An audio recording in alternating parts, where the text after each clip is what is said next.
আমার সময়ও কাটতেছে এবং এক্সারসাইজও হচ্ছে। ফজর নামাজ পড়ে আমি নিচে নামে যাই, এগুলো একটু সংরক্ষণ করি, কাজকর্ম করি, এদের শরীরের একটা মুভমেন্ট, এতে আমি সুস্থতা বোধ করি। এত বড় লাউটা, এটা বাংলাদেশের লাউ।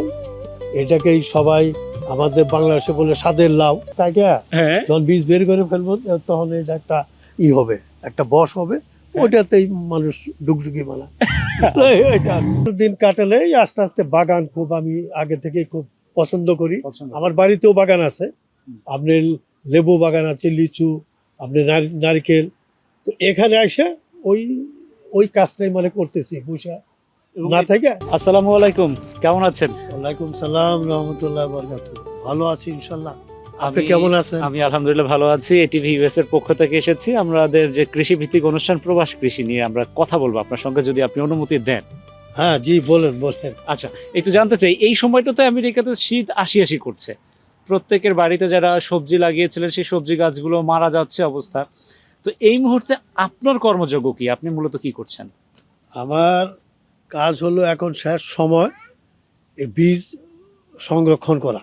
আচ্ছা, যে গাছে যেগুলো আগামী বছরের জন্য আমার দরকার, যেমন এই যে মরিচ, সিম, বেগুন, আপনার ডাটা, ঢেঁড়স, আপনার এই আছে ধরেন এখানে শসা, ঝিঙ্গা, আপনি করলা, বটবডি, এগুলো আমার এখন কাজ হলো এগুলো সংরক্ষণ করা। এটা কি ঢেঁড়স? এটা তো ঢেঁড়স। হ্যাঁ, এটা ঢেঁড়স। জি, এটা ঢেঁড়স। এটা হলো এক জাতীয় ছোট্ট লাল সিম, ছোট এটা। হ্যাঁ, আর এটা হলো আপনার করলা। হ্যাঁ, করলা কিন্তু এখানে মানে 3 জাতের।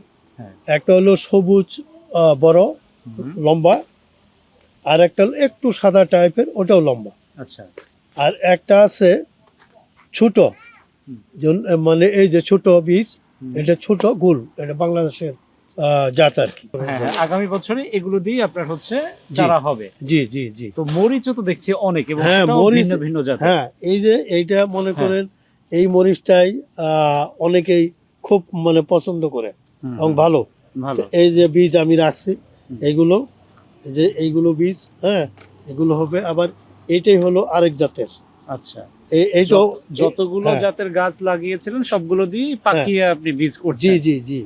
দর্শক, আমার কাছে আসলে সত্যিকার অর্থে মনে হচ্ছে আমি কোনো বাংলাদেশের গ্রামীণ গৃহস্থ পরিবার আছে না, সেরকম গৃহস্থ পরিবারে চলে এসেছি। গ্রামীণ বাড়িগুলোতে, আপনিও তো গ্রামে বড় হয়েছেন, এইভাবেই তো সংরক্ষণটা হয়।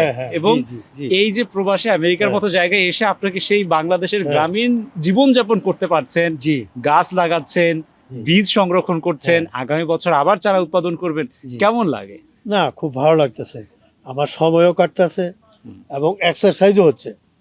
ফজর নামাজ পড়ে আমি নিচে নামে যাই, এগুলো একটু সংরক্ষণ করি, কাজকর্ম করি, এদের শরীরের একটা মুভমেন্ট, এতে আমি সুস্থতা বোধ করি। মানসিক শান্তি, শারীরিক সব দিক থেকে একটা প্রশান্তি। হ্যাঁ, তো আপনি এবার যে সবজি করছিলাম, অনেক আত্মীয় স্বজন অনেকেই নিয়েছে, অনেককে দিয়েছি আমি। হ্যাঁ, তো এখনো যে বেগুন টেগুন, সিম, আপনার এখনো ঢেঁড়স, আপনার ঝিঙ্গা এখনো আছে। এখনো কেউ যদি দরকার মনে করে আসে, দিয়ে নিয়ে যান। আর এই বীজটা কি দেখছি একদম, এইটা হলো আপনার একদম ছোট ছোট কালো সাদা। হ্যাঁ, আপনার সাদা মানে ডাটা, এটা খুব লম্বা হবে। ও হ্যাঁ, এটা অনেক, এটা আপনার 5-6 ফিট লম্বা হবে। আচ্ছা, এই ডাটাটা খুব এখনো আছে আমার কাছে। এখনো এটা শেষ হয়ে গেছে, এটা বীজ রেখে দিছি, আগামীতে এটা বীজ করব। অর্থাৎ একটু রোদ পেলেই আপনি আপনার এই কর্মযোগ্য শুরু হয়ে যায় বীজ সংরক্ষণের।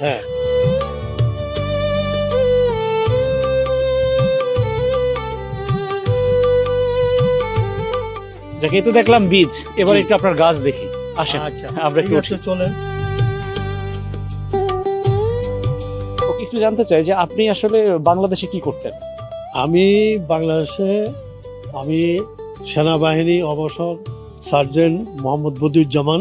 আচ্ছা, আমি দীর্ঘ 21 বছর চাকরি করার পরে যখন আমি রিটায়ার করি 93-তে, তখন বাড়িতে এসে কাজ কি করব, তখন আমি আমার বাড়ির পাশে কলেজ, সে কলেজে আমাকে ম্যানেজিং কমিটিতে নিল। আবার হাই স্কুল, ওটা তো আমাকে নিল।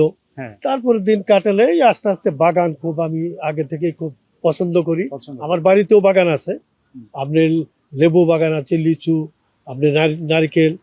তো এখানে এসে ওই ওই কাজটাই মানে করতেছি, বুঝা এবং না থাকে সেই এটা কাজগুলো তো একটা করতে। বড় সৌভাগ্যের বিষয় যে জি। আপনি এমন একটা বাড়ি পেয়েছেন যেখানে অনেকটা জায়গা, জি অনেক জি খোলা জি জায়গা। জি জি জি আমার কাছে খুব ভালো লাগে, খুব ভালো। এই যে ছেলে মেয়েরা আসে একটু দৌড়াদৌড়ি করে, ছোটাছুটি করে, এক্সারসাইজ করে, এটা ভালো লাগে। এবং এই দেশে তো সব জায়গায় মানে ছোটাছুটি বা খেলাধুলার জায়গা নাই, একমাত্র পার্ক ছাড়া। হুম। কিন্তু এইরকম একটা বাড়ির যে জায়গা, বাচ্চারা তাদের স্বাধীনতাকে হ্যাঁ, মানে বাচ্চারা করতে একটা পারে। পার্কের মতো জায়গাও পেয়েছে, আবার হ্যাঁ, আপনি একটা হ্যাঁ। কৃষি ক্ষেতও পেয়েছেন, জি জি জি সব একসাথে। হ্যাঁ।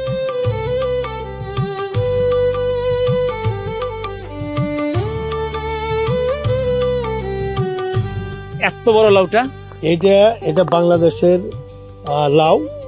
এটাকেই সবাই আমাদের বাংলাদেশে বলে স্বাদের লাউ, সেই লাউ এটা। হ্যাঁ, এই লাউ, এই স্বাদের লাউ অনেক, কি হ্যাঁ এই বাংলাদেশে এই স্বাদের লাউ কি আমাদেরকে বৈরাগী বানিয়ে ফেলে? জি জি জি এইটাই সেই লাউ, এই লাউটাই সেই লাউ। তো আচ্ছা আমি হ্যাঁ। বলি, এই লাউটা এত বড় করেছেন, অবশ্যই পাকাবেন। হ্যাঁ জি জি এটা বীজ। আচ্ছা বীজ, হ্যাঁ, এটা এটা বীজের জন্য। আচ্ছা আমি না ওই যে ডুগডুগি যে কিভাবে বানায় আমি জানি না, হ্যাঁ। এটা দেখি ডুগডুগি বানানো যাবে? হ্যাঁ ডুগডুগিও বানানো যাবে। এটাকে মানে কাটা হ্যাঁ। যখন বীজ বের করে ফেলবো তখন এটা একটা হবে, একটা বস হবে, ওটাতেই মানুষ ডুগডুগি বানায়। এটা আর কি। ATV USA বিশ্বজুড়ে বাঙালিয়ানা।